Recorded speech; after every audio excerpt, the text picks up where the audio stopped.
Hello, everybody. We are here at Differencing the Canon, Methods of Researching and Archiving Women's Sculptural Practices. It's part of Hepworth's Progeny project at the Hepworth Wakefield. And the first session is a conversation. I'm Griselda Pollock, and I'm going to be in conversation with Harriet Loffler, who is curator of the Women's Art Collection at Murray Edwards College in Cambridge. We are both absolutely delighted to be with you today in this form of a recorded conversation and in virtual person to answer your questions later. We want to thank the Hepworth and the senior curator Eleanor Clayton, and especially the Hepworth Progeny team, Anna Douglas and Kerry Harker. We want to pay special tribute to Lorna Green, the sculptor and researcher who started this project. I'm so sorry, we'll go back here. Lorna Green is here. And also to the advisory board, the sculptors Zachary Douglas Camp and Jill McKnight, and the art historian Dr. Alice Correa. Now, we're here obviously to talk about a particular collection open to the public. The works are displayed across the walls, in the dining halls, in the corridors, in this remarkable 60s, 70s building by Chamberlain Le Bon and the third person.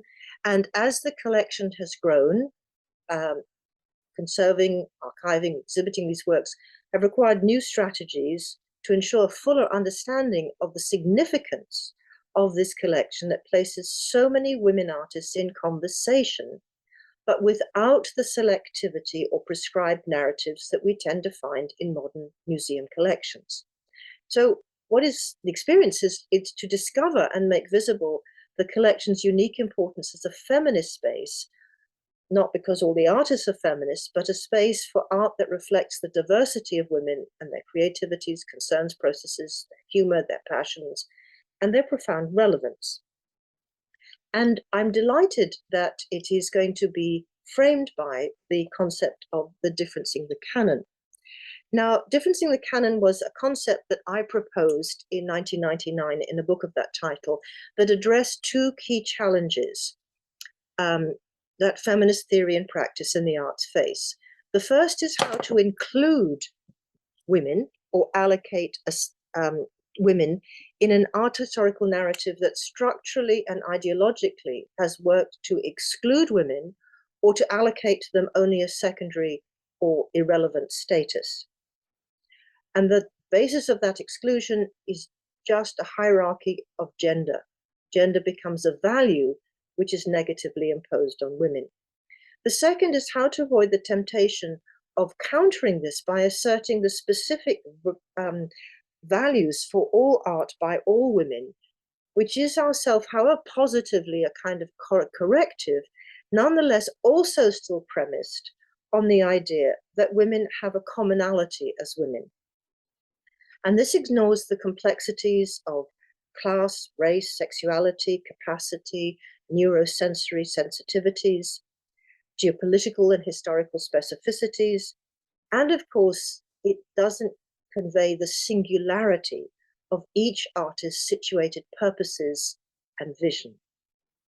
Now, differencing is my neologism that turns a noun, difference, a state or a condition, different from, difference of, into a verb, differencing, that asserts a continuous and constant action that produces and acknowledges difference as a complex process, sometimes producing a hierarchy, at other times challenging not only one, but many hierarchies of value and their attendant damage to our understanding of the world. Difference is not an attribute, but it's a process. Now, for the artist, differencing may well involve simultaneously belonging to an artistic conversation, a peer conversation, a moment in time, a particular location, a set of urgencies, while inserting a distinctive contribution to a common project, for instance, abstraction. Differencing for the curator or the art critic or the art historian is, I'm going to suggest, an act of desire. We desire many different kinds of assessment and practices and understanding of the world And through having feminist attuned or feminist inflected methods and practices, we try to restore the missing half of the complexity of humanity that art by women, in all their entangled diversity, supplies. Thus, our methods and practices must also sustain the complexity amongst women, fractured sometimes agonistically along lines of historical violence causing personal and group suffering, while at the same time we expand the varied modes of imagination and material aesthetic creation in which the hard categories of race, class, gender, sexuality, identity, embodiment, neurosensory capacity become much more richly entangled webs that are important in what they do to difference. They are differencing, i.e. pluralizing, severalizing, relativizing the hitherto whitened, Eurocentric, Christianocentric, heteronormative, and privileged class selected sliver of endorsed creativity that we have so far been offered by our museums and our scholars. Now, negotiating these two challenges of re-including and avoiding imposing some kind of new categorization, we come together at the Hepworth in relation to a research project, Hepworth's Progeny, specifically exploring the working lives of women in sculptural practice over many generations from the early 20th century right to this present. So our focus today is not on the practices of making sculpture. We're discussing differencing the canon of orthodoxies, habits, set protocols, and unacknowledged ideological underpinnings that have led to selective, incomplete, or non-existent archiving of the work of artists who are women, or to partial and conventional curating of their work when exhibited, or to the muting or even erasure of often theoretically enriched and critically positioned feminist contributions to modes of interpretation of what artworks are doing. So we are interested in counterformations, new strategies, shared experiences, and a moment of assessment for the continuing feminist project of differencing the canon and enlarging our understanding of the world by inclusivity, but inclusivity within the sense of complexity. So I'm here today, as you can see, in conversation with Harriet Loffler, curator of this unique collection of women's art at Murray Edward College. And it is a unique collection in the world and second only in the world, where critically it's created in a sense by what artists have given, have come forward to create, even though now the question is of how to curate what's happened.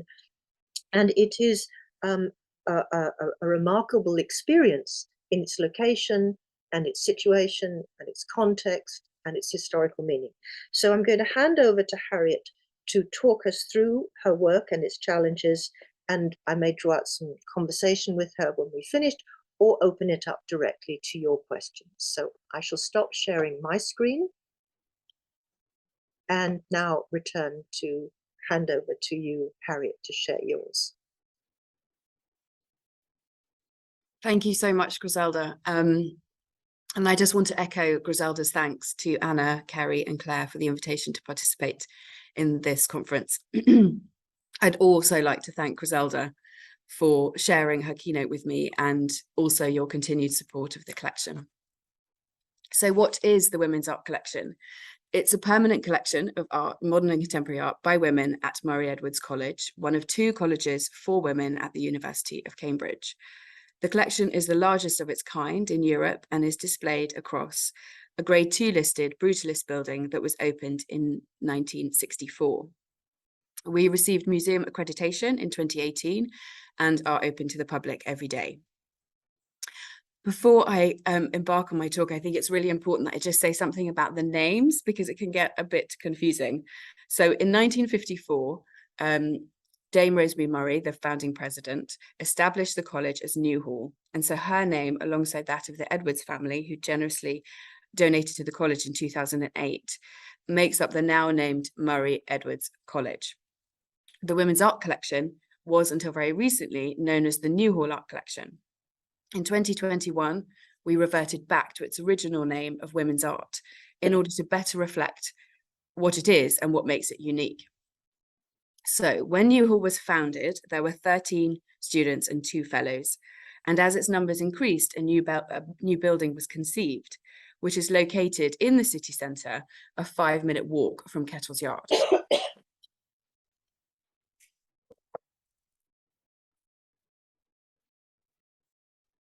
Dame Rosemary Murray, I would argue, was inspired in her choice of architects. Chamberlain, Powell and Bon, who went on to design the Barbican Centre in London, designed a building created as a manifesto for the education of women. For the architects and for Rosemary Murray, they wanted an ambitious building to inspire the students studying there. The design was based on the idea of ascension, seen most clearly in the iconic dome and also the rising staircase in the library. We are encouraged to always look up and thereby aim high. The architecture is based around Fountain Court. With its moving water, it brings a kind of dynamism and openness, and the collection is everywhere. In the dining hall, in the accommodation blocks, in the staff offices, in the public walkways, in the meeting rooms. And I think what's interesting as a curator is that I really sometimes feel that I'm curating a building because of the quite extraordinary sightlines across the building. So here we are in the space where we actually have our exhibitions. You can see that the grey brick is kind of boarded out. But we are standing here, and actually if you look to the window, you can actually see a work by Shani Rhys-James, which is in the bar, which is just above the plant pots. And similarly, if you were to carry on walking along this corridor, you would see back to the upper walkway across Fountain Court. So I think it's really interesting, the sort of these sightlines and how that you can kind of curate the building in terms of what's above and also what's below. So the collection was started by Dr. Valerie Pearl, who was president of the college from 1981 to 95. She was previously at UCL and so knew about the radical history of the Slade Art School in admitting women on equal terms to men since its establishment in 1871. And it was Valerie who was instrumental in appointing Mary Kelly as the first artist in residence at Kettle's Yard and Newhall in 1985 to 86. And it was during this residency, so you can see the photo laminates here in this, the dining hall in the dome. And it was during the residency that Valerie Pearl and Mary Kelly became friends. There's some lovely interviews on our website about how they would walk through the college gardens, really reflecting on the kind of context of the college for women. And so Kelly made an edition of her work Extas for the college, so that was acquired. And the work is 6 photo laminates that combine shirts with this sort of handwritten text that's drawn from women's magazines. And it became the kind of nucleus to the collection. And one could give, I think, a conference paper about just solely this work because it's so fascinating. But I think for me, something as a curator that I do feel that it sort of symbolizes, or that I kind of return to, is this sense that it is an exploration of what it means to make images of women. And here no singular body is represented. So this work was acquired for the collection. I'm jumping ahead, and became the sort of start, really. And then after this work was acquired, Valerie Pearl, along with the external curator, Anne Jones, they wanted more. They wanted more artwork to adorn the walls and indeed to provide inspiration for the students. So they drew up a list of women artists to ask for donations, and they were met with largely positive responses. Artists included on the list are Paula Rego, Maggie Hambling, Tess Jarre, Susan Treaster, the list goes on. And also young artists were also invited to donate. Maud Salter, seen here, was early on in her career when she gave this remarkable photograph of the writer Alice Walker from her Zabat series, which was commissioned by Rochdale Art Gallery for the 150th anniversary of the invention of photography. This work seeks to address the invisibility of the Black female face within this history.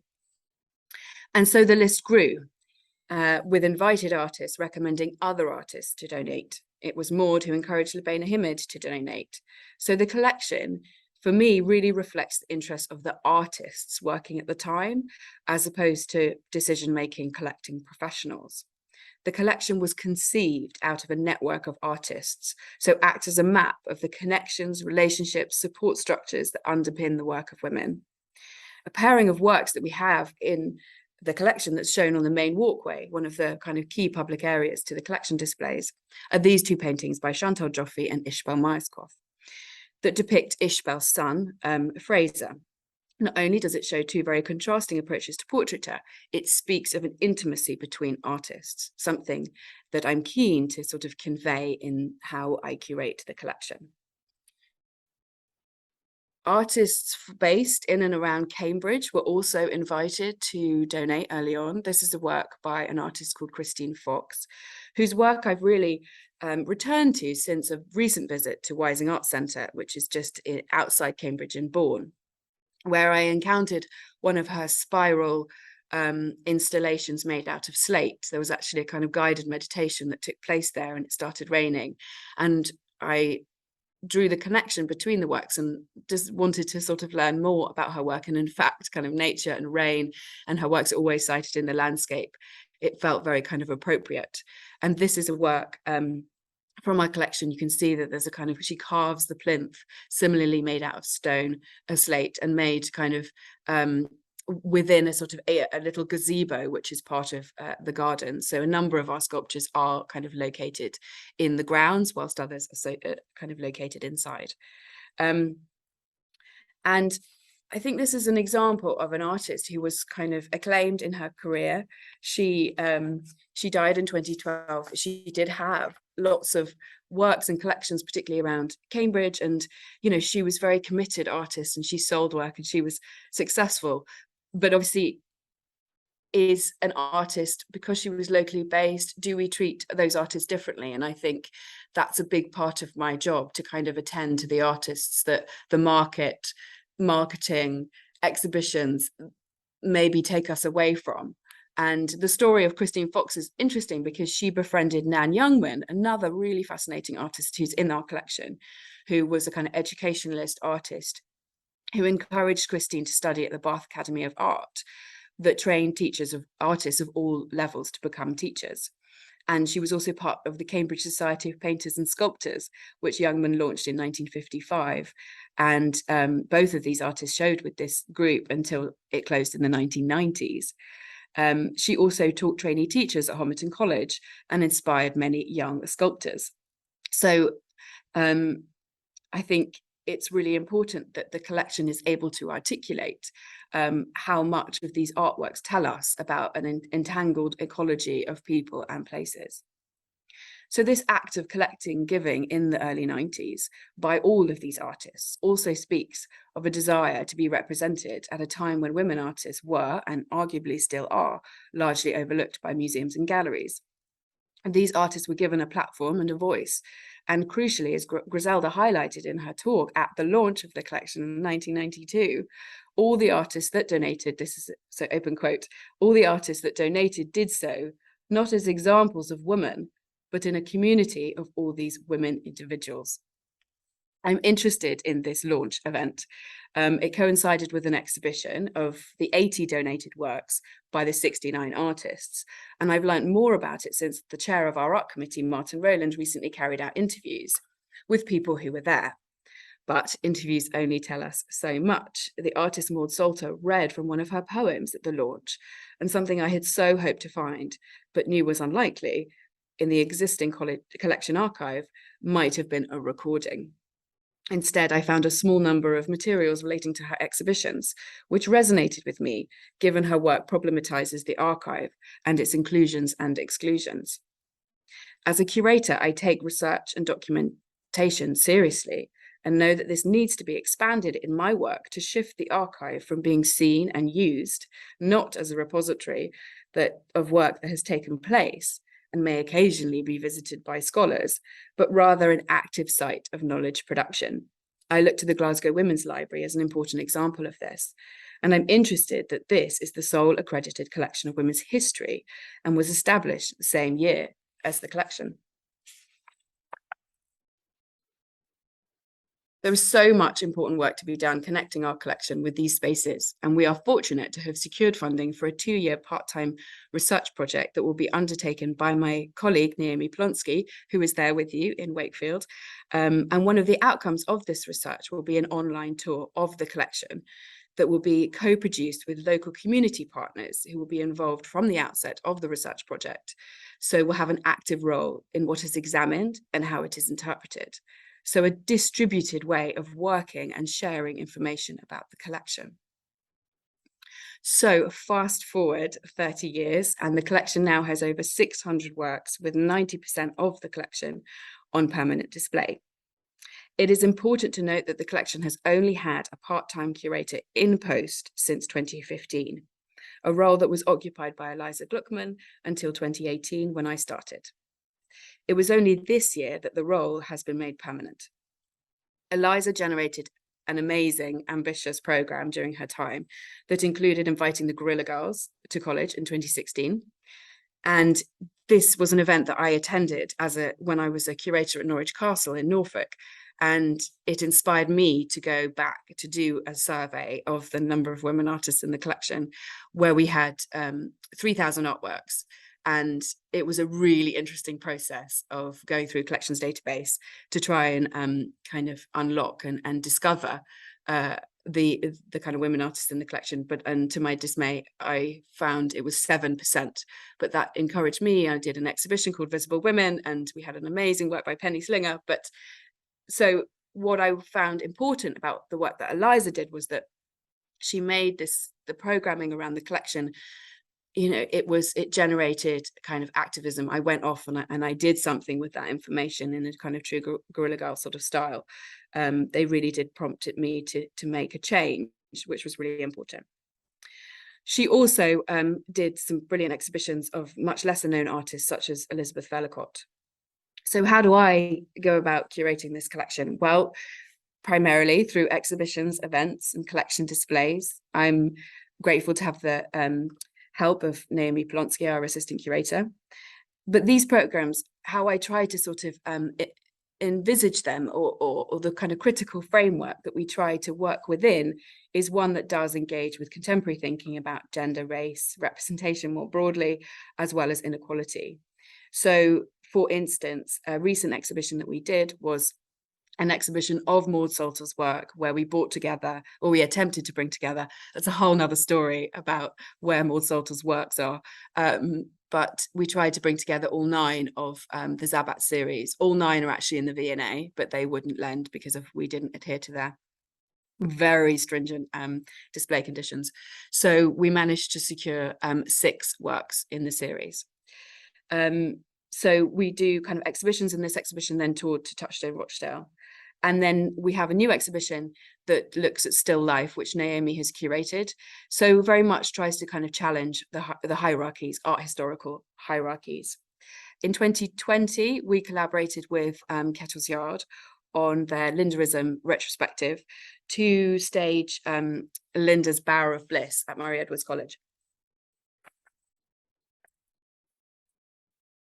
which was created out of extended periods that Linda had spent at Glasgow Women's Library and at Chatsworth. And for the Cambridge version of the Bower of Bliss, she added the subtitle "An Improper Architecture," which was in fact a reference to the criticism made by a male architectural journalist when the new building here was unveiled. For him, there was a disjunction between the ambition of the building and the gender of its inhabitants. So Linda's performance is really a challenge to the sexist and patriarchal position. Amy Tobin writes a beautiful essay about this performance, and I'm just going to quote some here. "An improper architecture suggests a break with the architectural values of structural containment and linearity, which are troubled at Murray Edwards through large expanses of glass on the central walkways that let light flood in, the waterways that appear to circulate through the college, and the central dome, housing the dining hall around the college and its gardens, are organised. With this emphasis on movement and circulation, the college parallels Linda's sieve in it is an architectural membrane built around interaction rather than containment." There was also a really powerful layering of works in this piece, as Linda used a number of the poses drawn from the artworks in the dome as inspiration for the choreography. So this fluidity and overlapping of works is something I'm interested in. It is an intergenerational collection, and I'm always keen to connect artists at different points in their careers and lives. Within the collection displays, one of the challenges is how to put together a coherent display whilst also giving each work the breathing space to highlight its individuality. Griselda before talked about singularity, which is really something I think about. I also have to work with the physical constraints of this space. We have tables and chairs and lots of unglazed works. So this focus on the individual work also needs to be considered in terms of our digital space. I would love to have the time to ensure that each artwork is accompanied by a text and beautiful images on our website, for instance. We also have accounts on social media that require focus and framing. And what about the audiences? Given the context is a college, our immediate audiences are the students and staff who live and work and study here. As well as engaging students, how can we support the college in its wider outreach work to make the college better known in order to encourage more direct applications? And then there are the visitors. We now have a steady stream of visitors to the collection and exhibitions. And what about artistic communities? Those that have donated, the artists in and around Cambridge, as well as further afield. What about the academic community in Cambridge, as well as the wider museum and art sector? There is also the enormous job of taking care of the collection when we have limited resources and space. How we allocate our funds is contested.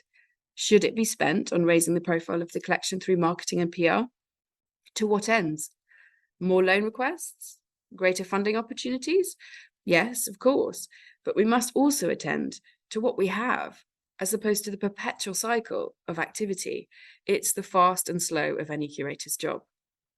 How can we make conservation integral to our work with the exhibition programme? Next year, we are partnering with the Ingram Collection on an exhibition to be shown at the Lightbox in Woking. One work I am hoping to include is this sculpture by Tripti Patel. It's a ceramic 5-sided column with separate niches with representations of the female body. The aspect of looking at turns into looking in. It was created section by section and is extremely fragile and needs conservation work. What this exhibition will hopefully offer us is the chance to make an important case for this work to be carefully conserved. Another question is, how do we expand the collection to include better representation of artists when we are, unless we considerably expand our storage and exhibition space, and in all honesty, at capacity? And is it time for us to start paying artists as opposed to depending on donations? I don't have all the answers. And the collection, as I hope I have shown, has been and continues to be a collective endeavour. So it's necessary to tackle these questions in conversation with others. Thank you. Thank you so very much, Harriet. I think we've got some really interesting questions there to just pick up, because I think we have a few more minutes before we have to hand over to other participants, etc.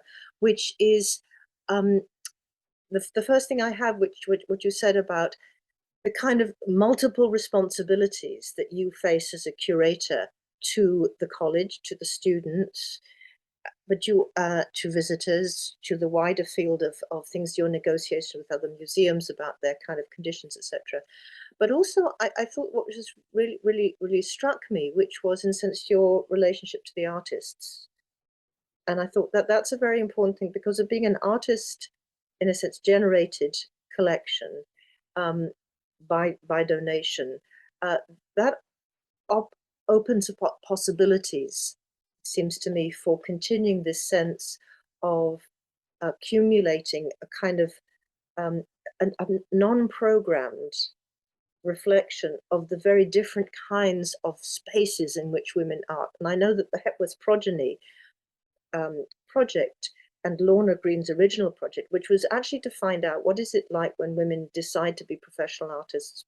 They go to art school, they train, they acquire these skills, and then, in a sense, they have long careers in which they make work, and people buy the work, and some people collect the work, and they have exhibitions. But then we've got this kind of vision of what art history is that certain selective viewers have. So I was really struck by your sense of sensitivity to artists who work in particular localities as being part of the rich dynamic of that culture, and the fact you're putting it in conversation with the big internationals, so where the people who have a certain kind of names. And I wonder if you could say a little bit more about your sense of, as a curator, of negotiating that thing, because I think, the Hepworth is a big, major, frontline play, one of the things, etc. But what is coming up through this research is just the sheer wealth of people in the practice, and the diversity of that practice. I'm sure Anna and Kerry will talk a bit about it. And that poses specific kinds of questions, even in my sense of difference in the canon, because this is not about a canon. It's about finding out what it is that women do. And I think your collection, in the form of it, how it came to be, is one that solicits from visitors. Okay, here's a person who makes art. Here's another person who makes art. Here's a person who does it. Oh, they live in Cambridge. They live in Bristol. They live, they come from different kind of backgrounds. That's a really, really interesting sense about curation, and indeed publicizing the significance of it. So maybe you could just say a little bit more about your discovery of that sense that there's something probably slightly different from what you were trained as we are all trained in art history, as a kind of pre-selected thing. Absolutely. And I think you have, I always come back to, what position am I working from? And I think even when I'm looking at, I want to do a new collection display, and it's just all too easy to gravitate towards the artists whose name we recognize. That's why with the Christine Fox, it was, I really thought it came from the work, which is always the best way. And I think in order to sort of unlearn what is so entrenched about the market and the artists that have been written about, it is about you just always go back to the work. And I feel that, and that's why I was going to talk about Rose Garrard's piece, which is a really important work for me and something I frequently return to, which is, for those that don't know it, it's a kind of sculptural piece of Judith Leyster, 17th century Dutch artist. And it's this gorgeous sort of a plaster frame of a Madonna and child that Rose Garrard sort of sat on her bedside, and the frame literally tumbles to the floor. It kind of takes up space. And it's located, it's in a very fixed location. And there's a gorgeous kind of curvature to it that is echoed in the staircase. And it's a work that I often return to, this idea of kind of artists, women artists reflecting on the history of women artists. And yeah, so I think you just have to be led by the works, and it is a challenge. And I think my default, we all have default settings when we have little time, but actually for me, and what I found so refreshing actually about working with this collection is that those things don't apply, because so many of these women don't have a profile or received kind of commercial international success. Somebody came around the collection and said, well, it's not blue chip. It's like, well, you're missing the point, because that's not at all what we were about. And that seems to be, totally missing the point, and actually trying to work with big commercial galleries in order to do big commercial sort of shows would just really like not what I think is at all like what this collection's been about. And it's come from artists. So yeah, I think in some ways it is quite difficult, but then in other ways it's so rich, and there's so much that I'm still kind of uncovering and finding kind of fascinating. So yeah. Well, I think our time is up, and we're going to record. We'll stop this recording, and then we will see what other people have to ask you, because I'm sure they'll be full of questions and many more things will come out. So we'll see you all later.